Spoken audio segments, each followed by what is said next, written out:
किल्ले रायगडावर आजच्या शिवराज्याभिषेक सोहळ्याकरिता राज्यभरातनं लाखो शिवभक्त आहेत ते गडावर दाखल झालेत। आपल्यासोबत काही शिवभक्त आहेत, त्यांच्याशी थेट बातचीत करूयात। दादा, काय सांगशील, कुठून आलायस, कशा पद्धतीनं शिवराज्याभिषेक सोहळ्याचा हा जो उत्सव आहे तो रायगडावर पाहायला मिळतोय?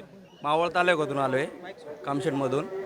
तर रात्री आम्ही 12 वाजता निघालो होतो घालून, तर 3 वाजेपर्यंत इथं वरती पोहोचलो।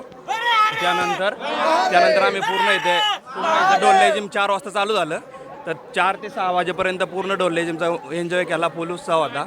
त्यानंतर आता पालखी येईन आता रायरेश्वराच्या मंदिरातनं आपल्या दादा, काय सांगशील, कसा उत्साह आहे, काय बघशील? किल्ले रायगडावर मोठी गर्दी उसळली, कसं बघतोय सगळं? आम्ही पलूस तालुक्यातून शिवप्रतिष्ठानतर्फे आलेलो आहे, सांगली जिल्ह्यातून। आमच्या इथनं 11 मुलं आलीत। मग राज्याभिषेक सोहळा म्हणजे 6 जूनचा हा सोहळा दैदिप्यमान असतो। स्वर्गातून देव खाली येतात, छत्रपती शिवाजी महाराजांवर पुष्पवृष्टी करतात। मोगलांच्या साम्राज्यातून मराठ्यांचा एक सूर्य उदय झाला आणि त्या सूर्याचं नाव म्हणजे छत्रपती शिवाजी महाराज।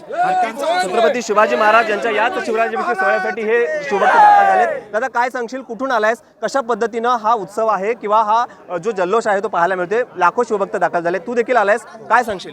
तर मी आलोय लातूरून, बाबळगाव, विलासराव देशमुख साहेबांच्या गावातून। तर हे बघून म्हणजे तर लोकसंख्या एवढी आहे, गडावर जागाच नाही, एवढे लोक आलेत सगळ्यांच्या अपेक्षेने।